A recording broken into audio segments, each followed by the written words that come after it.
let us continue with the external responsibilities in an organization. Now, the first element in external responsibilities in an organization is confidentiality. Now, we have discussed about the intellectual property rights and some concepts regarding this privileged information, proprietary information, right, under confidentiality. Now, let us deal with whistleblowing. Now, I have discussed the definitions and also some parts in the topic called engineering ethics. Now, we will discuss the parts that we didn't discuss in that part, right? I mean, in that video. Now, what is whistleblowing first? Whistleblowing is nothing but alerting the persons to some moral or legal corruption where relevant persons are those in a positions to act in response if only by registering protest. This is the exact definition, right? Now, to summarize this, what we speak it as, the employee will disclose of an employer's illegal or illegitimate practices to persons or organizations that may be able to take corrective actions. Now, this is called whistleblowing. Right. I will write down the exact definition according to Whistleblower Protection Act. Right. Now, this is very important, right? Now, whistleblowing is, I will write down the complete definition. Alerting,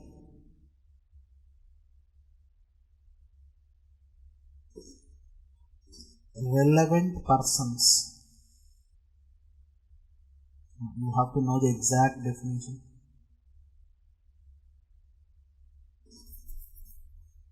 Electing relevant persons to some moral or legal corruption.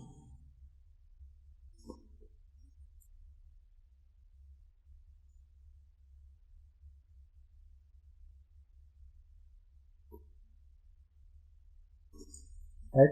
Now, see here. Now, who are those relevant persons? That is the main crux of this definition. Now, these relevant persons are those in a position to act in response, or in those positions to act in response.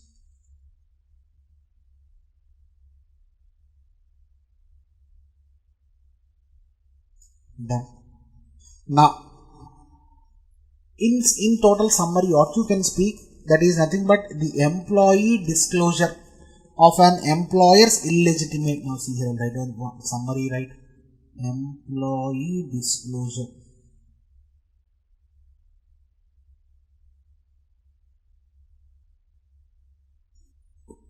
of an employer's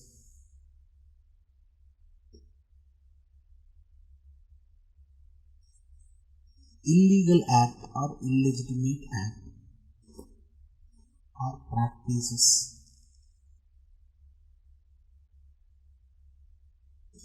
to a person or organization that may be able to take corrective action. Now, he will disclose this to this relevant person.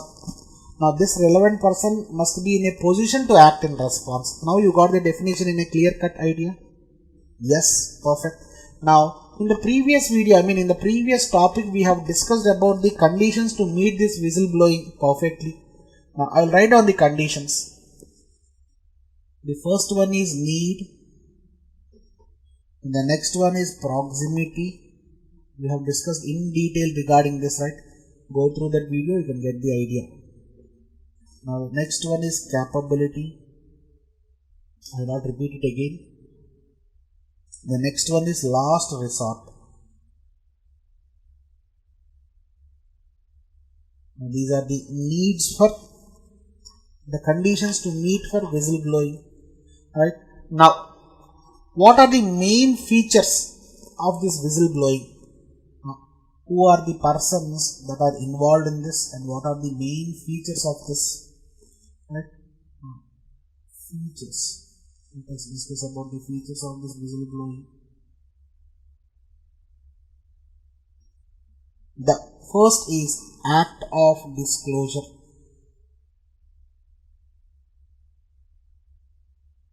You see here, this you have to learn because this is very important once asked in the examination.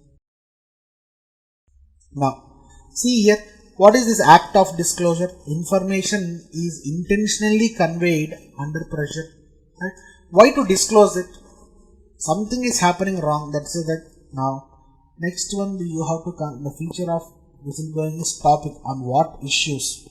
This may be the criminal behavior, unethical policies, practices, injustice to the workers.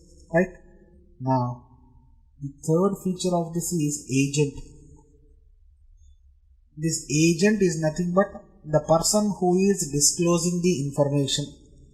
Now, he may be an employer, he may be a former employee. Right? Now, this agent can be employee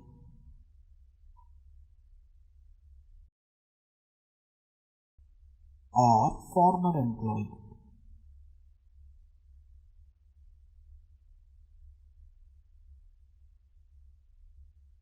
Then, yes. Now, the last one is recipient. All the recipient is nothing but the person who takes this relevant action is nothing but the recipient. Now, I already discussed about the types of whistleblowing. Right? Now, see here, types of whistleblowing. How many types of whistleblowing will be there? That you have to learn here. The first type of whistleblowing is external whistleblowing. Now, external whistleblowing is information is passed outside the organization. Right? Information is passed outside the organization. Now, this is the exact definition. Focus on this, right? Now, the next type of whistleblowing is internal whistleblowing. What is this internal whistleblowing? Information is conveyed to someone within the organization. Right? Information is given to the person within the organization. Now, information is given to a person outside the organization is external. Now, the next type is open whistleblowing. Individuals openly reveal their identity as they convey the information, right? Now, individuals openly convey their information, openly convey their identity, right? Their identity. Now, anonymous whistleblowing, the last type. Individuals involved concealing one's identity, right? Anonymous is nothing but the individuals will conceal their identity. Now, you got the point. There will be certainly one question on this whistleblowing policy and types of whistleblowing policy in the examination. Right? Now, when will this whistleblowing will be morally obligated? That you have to know. Right? Now, when will this whistleblowing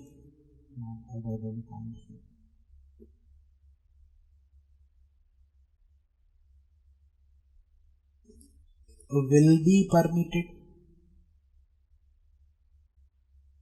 or you call it as will be obligated? When will this happen? Right? Now, see here, this whistleblowing is permitted or obligated when if the harm that will be done by the product to the public is serious and considerable. Right? If the harm done by product is very serious.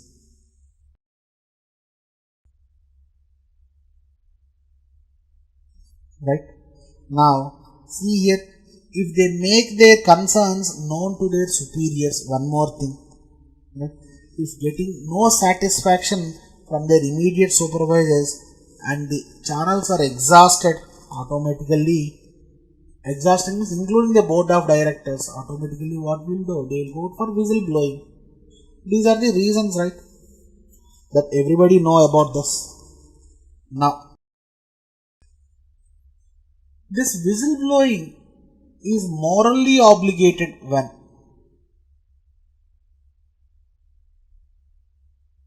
will this whistleblowing will be morally obligated? Right?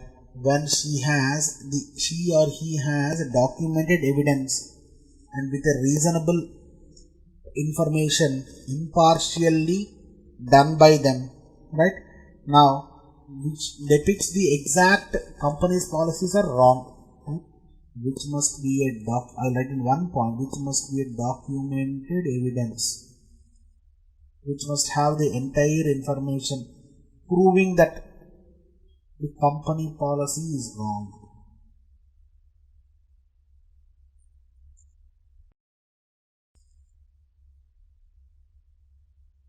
Proving that company policy is wrong. Right? Now, what is this Whistleblower Protection Act? Right? Now, see here, what is this now see here, in order to safeguard these whistleblowers, Government of India have started an act called Whistleblower Protection Act.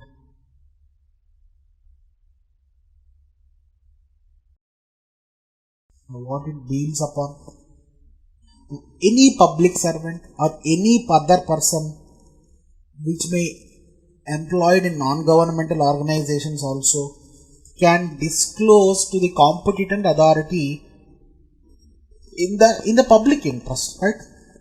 Now this whistleblowing can be done by any public servant or a private organization servant, right? Now can be done, and this must be done in public interest.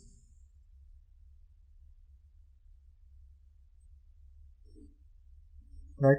And this act provides empowerment to the authorities to give the direction to the relevant bodies or the organizations to protect the complainant or the witness. Right? Now, this Whistleblower Protection Act have some exclusions. Now, this is very important, right? Everybody knows about the act. Right? Now, see here, some categories are excluded under this Whistleblowing Act. What are the categories that are excluded? National security issue.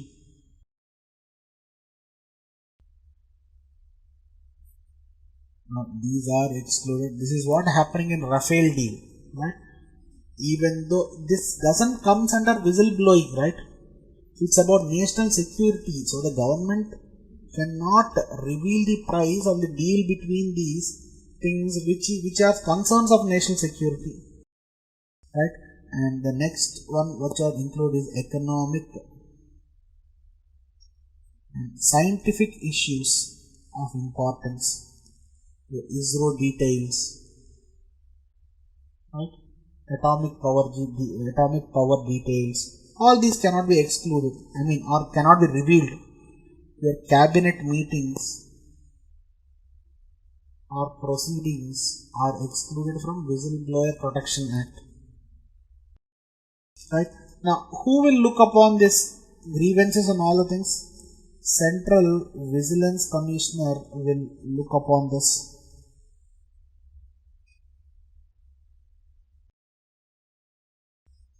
This is the point that I have not discussed in the previous video, right? I have discussed only with respect to that topic there. Focus on this. Right? Now, the next one what we have to deal in this external responsibility is conflict of interest. I have dealt this in detail regarding this in the Indian ethics topic also. Conflict of interest.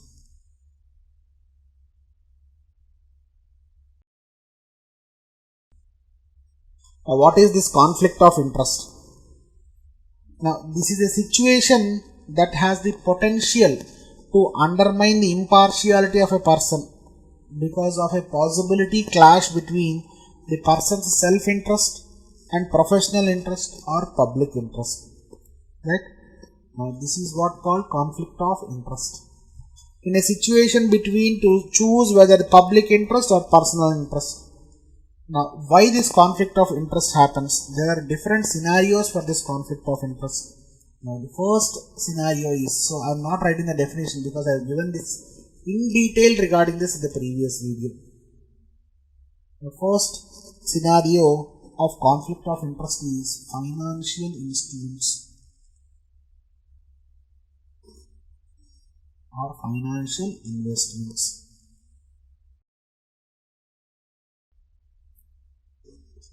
Now see here, a financial investment is an asset that you put money into a thing with a hope that will grow or appreciate into a larger sum of money. Am I right or wrong? Anybody invested, he will get that investment, double that investment or some profit on that investment. Am I right or wrong? Now, what happens in the conflict of interest in this financial investments? Right? The first one is insider trading. Now I have discussed this in detail. Rajat Gupta, right? Chanda Kocher's episode with the engineering ethics, right? The first one, which in financial investments, is getting information about a company through someone known to us working in the company to gain something from that information is nothing but insider trading, right? This is illegal, right? When the information is not still public, how can you get the information? So automatically it is illegal. Now the next one is bribe.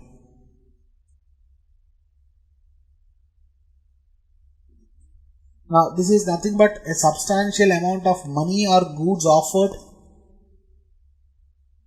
beyond a stated business contract with the aim of winning it or gaining it or to keep the contract.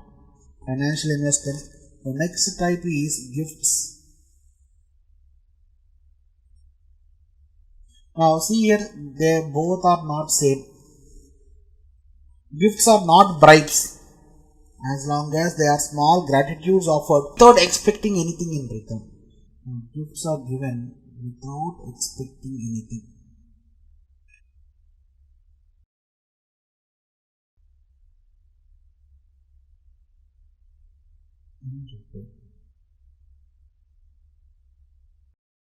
Done. Now, the next one is kickbacks. Quid pro quo, what we are learning, what we are seeing in the newspapers frequently. Now, kickbacks are nothing but pre-arranged payments made by contractors to companies or their representatives in exchange of the grant that they got, right? Now, see here, these are nothing but pre-arranged payments. Quid pro quo. What do you want and what do I need, right? Pre-arranged payments.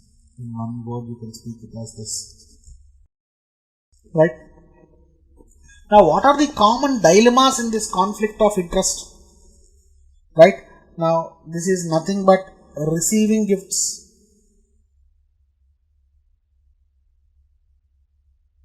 And these are the common dilemmas that you have. I don't think so.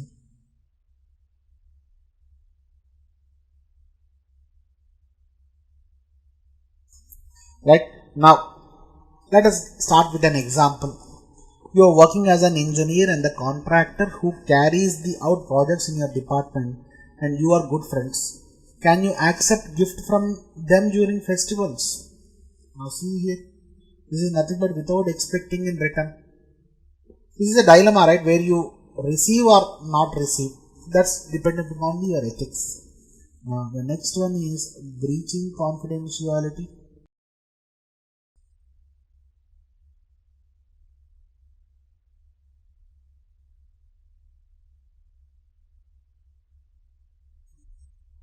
Right? Now, again, I will give an example. When your spouse or relatives ask for critical information from your office, now, will you give this? Now, see here your dilemmas. Next one. affecting impartiality. Now see, all these points are very important. So I'm writing it. Affecting impartialities. Right? Now see here, again I'll give an example. You happen to be an interview panel to select the candidates for jobs. Now when your relative came there, now what's your answer for this? These are nothing but your common dilemmas, right?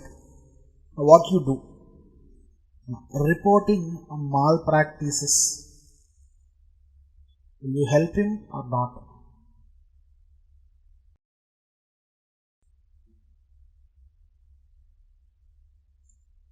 Now, again, when you come to know that your friend or relative is doing malpractice, now will you report to the authority or not? Now see here, I think the question itself gives you the answer for this. Now, how to solve these all common dilemmas? Now, for ethical dilemmas, there is no answer for this. Right? Now, you have to decide whether to choose your public interest or personal interest. Right? But some basic principle has to be followed in order to have this, right? Now, you have to listen to your conscience, right? And this will help you to know whether to go or do not go, and you have to be responsible.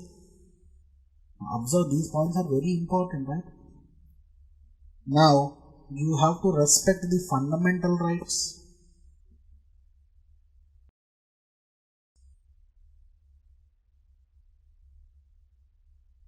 Right? Now, see here, these are the things that you have to focus in order to solve the dilemmas. Now, you have to declare this conflict of interest early in cases like any commercial interest in order to avoid much more deeper troubles, right? Early declaration will be very helpful in the case of conflict of interest. So that's why you will not be in deep troubles again, right? And you can rescue yourself, right? Now, the next external responsibility is nothing but occupational crime. Again, I have discussed this occupational crime in detail in the ethics, engineering ethics topic. Now, we will deal the things that we have not dealt earlier. Now, occupational crime is nothing but an illegal act. Now, this happens to unlawful employment. Unlawful employment. Right? It is nothing but secretive violation of your laws and regulations regarding your work activities. Right? Now see here, when this, I already explained you white collar crimes and blue collar crimes. Now when committed by your office workers or professionals, this occupation is called white collar crime, right? Now white collar crime is nothing but when this crime is taking place by the professionals, it is called white collar crime. Now when it is taken by non-technical persons, right? I mean the executive, non-executive levels, then that is called blue collar crime.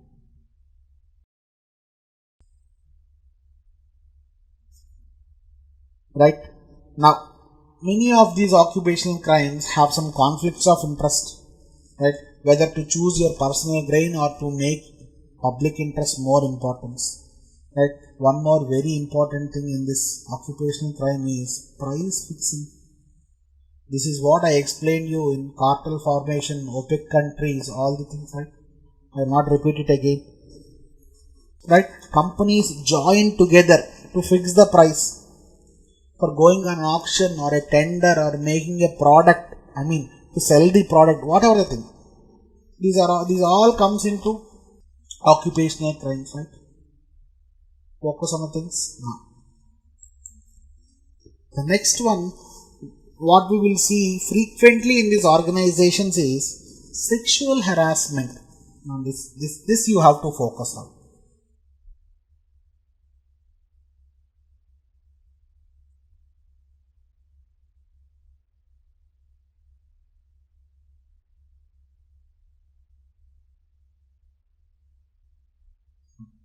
the contemporary issues what we are facing now. Now, what is sexual harassment first? Sexual harassment means continuous annoying and attacks on men or women on basis of sexual considerations.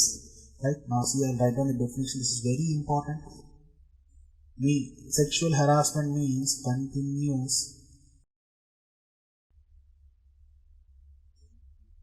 annoying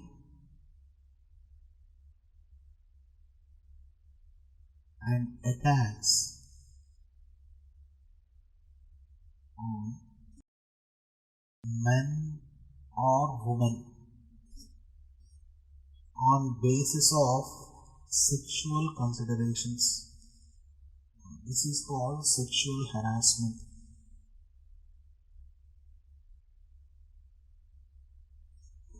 Right? Now, it also covers the harassment by female superiors on male employees and sexual harassment of employees by superiors of same sex. Now, this is what your definition says: men or women, men and men, women and women, superiors and inferiors, all the things, right? Now, the sexual harassment includes all the attacks, your physical attacks, psychological attacks, right? Coercion, misuse of authority, various things. Now, see here, there is a redressal mechanism for this. Now, when it was started, that you have to learn once it was asked in the examination. Redressal means how to make a end for this, right? In 1997, Supreme Court laid down definitive guidelines to protect women from sexual harassment in the course of employment versus Visakha versus State of Rajasthan, right? Now, first this was happened there, right? In 1997, Supreme Court gave guidelines for women sexual harassment. Now, under these guidelines, what is the thing? Every employer that employs more than 10 people must constitute an internal compliance committee. Any employer who employs more than 10 persons must constitute a committee called Internal Compliance Committee.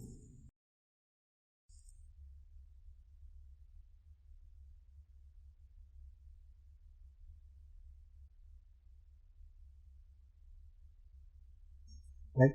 Now, failure to constitute this ICC can cost up to employer up to a fine of 50,000 for the first offence and subsequently loss of license to carry out business for the repeated offence. For the first time, he will be fined up to 50,000, and for the next time, for subsequent thing, his license will be cancelled. Employer's license will be cancelled. Now, this law will protect you from all the women sexual harassments at all workplaces, irrespective of their ages and at their employment status. It might be from Prime Minister to the lowest level, right? And also, this Sexual Harassment Act will be addressed to domestic servants in the unorganized sector also.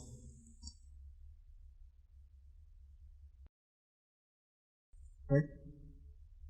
Now, the term what you frequently see in this sexual harassment is discrimination.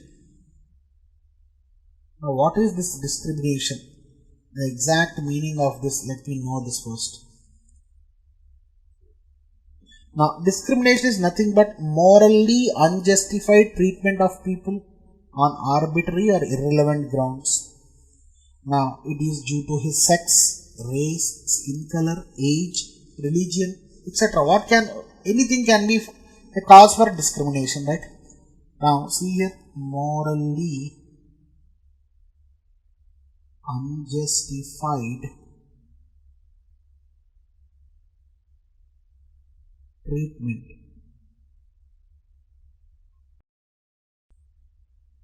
of people on arbitrary way.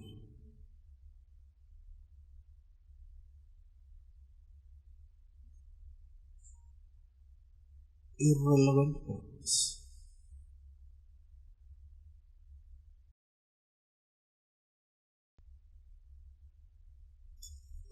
Now this is called discrimination. Now what are the actions? Affirmative actions. Now actions that are favoring to the persons who got discrimination is nothing but taking affirmative actions. Right? This is what in detail we will discuss about organizational ethics. Done. Focus on the topic, right? Thank you.